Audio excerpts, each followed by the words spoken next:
বহুদিন পরে আবারও ছাদে চলে আসলাম।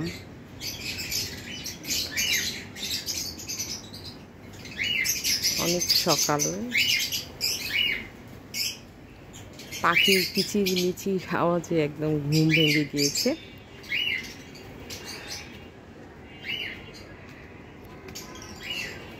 এই কয়দিনের বৃষ্টিতে গাছগুলো একদম সতেজ হয়ে উঠেছে। ভীষণ ভীষণ ভালো লাগছে। দেশের অবস্থা খুবই খারাপ ছিল, এখন তো মোটামুটি ভালোই দিকে যাচ্ছে। দোয়া করছি যে সব কিছু যেন ঠিক হয়ে যায়, সব কিছু যেন সুন্দরভাবে চলে।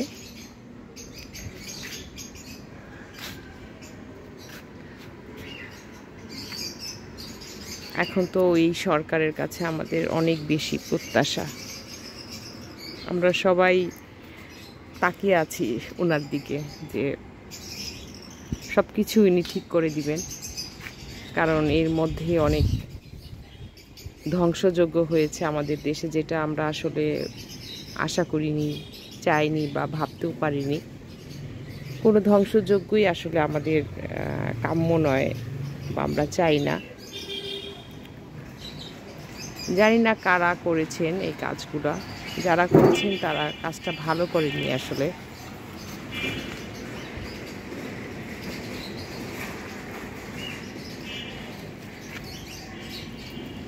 আর এই ধ্বংসযজ্ঞের কারণে যে মনটা খারাপ হয়ে যায়নি তাও কিন্তু নয়, অনেক মন খারাপ হয়ে গিয়েছে, কারণ এগুলো হচ্ছে আমাদের দেশের সম্পদ।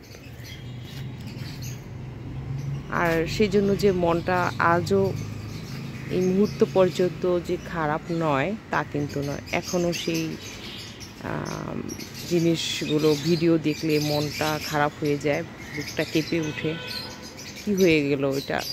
আসলে উত্তেজিত বসিত ওরা এই কাজগুলো করেছে। অনেকটা আনন্দ আর হুজুগে বাঙালি কিন্তু হুজুগে। তো একজন গিয়েছে, তো 10 জন গেল, 10 জনকে দেখে আরও 50 জন যুক্ত হলো, 50 জনের সাথে আরও 100 জন, এইভাবে হাজার হাজার মানুষ এক হয়ে গিয়েছে। তারা একটি মুহূর্তের জন্য নিজেদেরকে চিন্তা ভাবনার করার জন্য সময় দেয়নি যে আমি যে কাজটা করতে যাচ্ছি এটা কি ঠিক। তো আজকে যারা আমার এই ভিডিওটি দেখছো এবং এই ভিডিও দেখার মধ্যে যারা এই কাজের মধ্যে অংশগ্রহণ করেছিল, তাদেরকে বলবো যে এটা কি করলেন, কাজটা ঠিক করেননি। তো এটা আসলে খুবই অন্যায় হয়েছে। দেশে আইন আছে, উপরে আল্লাহ আছেন, উনি তো ন্যায় বিচারক। সব কিছুই কিন্তু আইনের মধ্য দিয়েই হতো। এরপর আর একটুও ধ্বংসযোগ্য হোক আমাদের বাংলাদেশে, সেটা আমি চাই না। আমার মতো আরও অনেকেই চান না, কেউ সাপোর্টও করে না, এটাই স্বাভাবিক। আমার কাছে মনে হয়েছিল যারা এই কাজগুলো করেছে তারা আসলে অনেক মনের কষ্ট চাপা। অতীতে কিন্তু এরকম হয়নি। অনেকবার বিএনপি ক্ষমতায় এসেছে, আওয়ামী লীগ দীর্ঘদিন ছিল, বারবার এসেছে, তারপরে একটানা দীর্ঘদিন ছিল, তখনও কিন্তু বাংলাদেশে এই ধ্বংসযজ্ঞগুলো হয়নি। আপনারা খেয়াল করবেন এখন কেন হলো?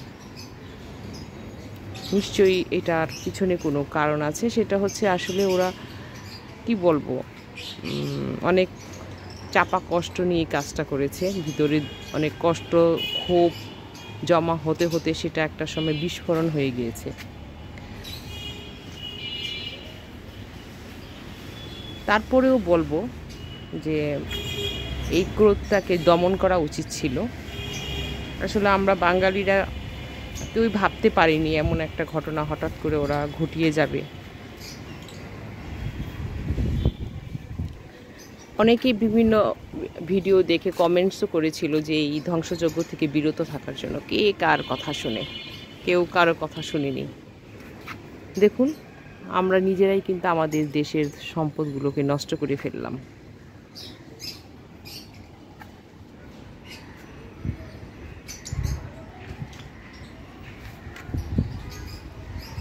বাচ্চাদের মতো কাজ করলো, একেবারেই বাচ্চাদের মতো।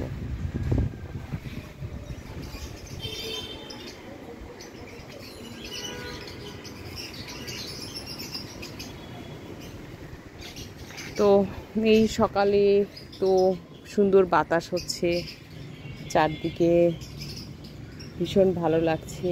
আপনাদের সঙ্গে গল্প করছি, মনের অনেক কথা ছিল সেগুলো শেয়ার করা হলো, তাতে মনটা একটু হালকাও হয়ে গেল। আসলে এখন এগুলা থেকে বের হতে চাচ্ছি, এখন আর এসব ভালো লাগছে না। টিভি খুললে, ইউটিউব খুললে, টিকটক খুললে শুধু এইসব।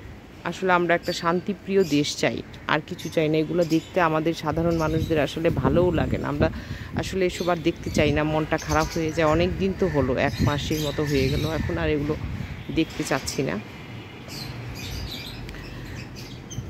যে যার কাজে ফিরে যেতে চাচ্ছি।